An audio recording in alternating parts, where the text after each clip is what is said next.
Hello everyone, this is Money Mom. Welcome to the channel. Today I want to talk to you guys about our family's budget and how I'm going to be doing something I've never done before, and one of you told me to do it. So I'm going to get right into it and get started. First, I want to say that 2024 is going really well with our family's budget. We've made a lot of improvements, and we're going to continue to make improvements along the way so that we can live an abundant life on less. So I'm going to say that first. We started off the year not so great with an unexpected expense. We needed to replace our central heating system, which was around 15 to 16 years old.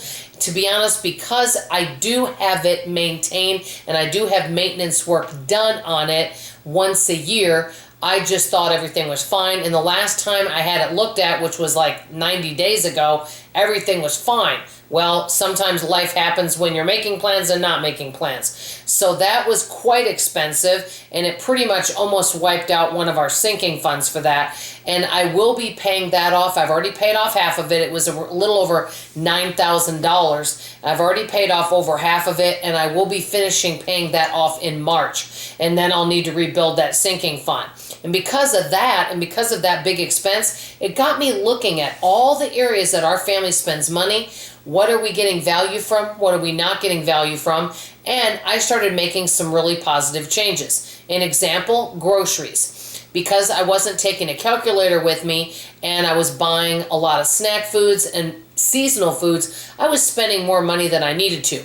Our grocery budget for a family of 3 is $500 a month. Now that includes all food. That does not include cleaning products. And that's for 3 people. And we do pack lunches whenever we go places. We don't go out to eat very often at all. So January, I spent $470, which was definitely under budget. And in February, we spent $457. So I'm feeling really good about that. Now, I could have, purchased more to get up to where my budget was, but I'm really trying to use everything I have at my house. And so I'm feeling great about that. One budget cut that I am making, because I just simply don't get that much mail there, I will be cutting out my P.O. box because it's quite expensive. If you really want to mail me something, let me know. But I don't get that much mail anyway, and so it seems silly to keep that P.O. box going.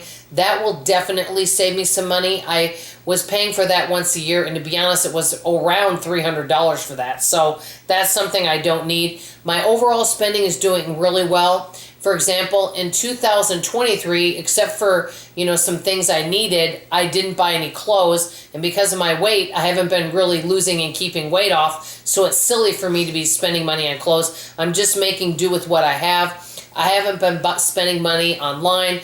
I have cut out a little bit of services that I was using. Some of them were business, some were personal. So I'm really looking at what I'm getting value from, what I'm not, and making choices accordingly. And so things are going well. Now, let me tell you the new thing that I'm going to try for the month of March I've never done before. And this does not include my bills, because I already know what my bills are. Many times people might know what their bills are, but where they kind of get stuck on their budget is what I call discretionary spending. And so they might go buy a coffee here. They go to the Dollar Tree there. They stop over at another, thrift store here, a garage sale here. They go through a drive. You get the idea. All these little things that add up. I call it death by 1,000 cuts. I decided for the month of March, I'm going to track all of my spending. That means every day I ask myself, did I spend any money today? And if so, what? I'm going to keep it on a spreadsheet. And at the beginning of April, I'm going to come and let you know what my results are after a month. I've actually never tracked all of my spending before. I know what my bills are, and I do track my groceries, but other things, like if I were to go to the Dollar Tree, or let's say I were to go have a piece of pizza, or I were going to go buy some ice cream, I'm just making these up, or I was going to go to a thrift store, I don't track any of that. I use my cash envelope system, but this month, for the month of March, I'm going to track it, and then I'm going to let you guys know how much money I spent, whether I was surprised by it, whether I'm happy with the results, whether I'm not happy. I'm going to be real about it, okay, and let you know. And let me know if any of you want to do that. And do any of you track every single penny that you spend? So if you go out and you were to buy a can of pop, Would you track that and say, I spent $1.25 for this can of pop? Would you do that, or do you guys not track all your spending? I'm definitely wanting to know that in the comments below. So I want to hear from you in the comments. How are you doing on your budget? Have you made some improvements in your area? I always love to hear money-saving tips from you. And do any of you track your spending, every single penny? And if not, is that something you want to do for the month of March along with me? That's all I have to say for now. I love you, I appreciate you, and I sure hope you come back for tomorrow morning's video. Bye-bye now.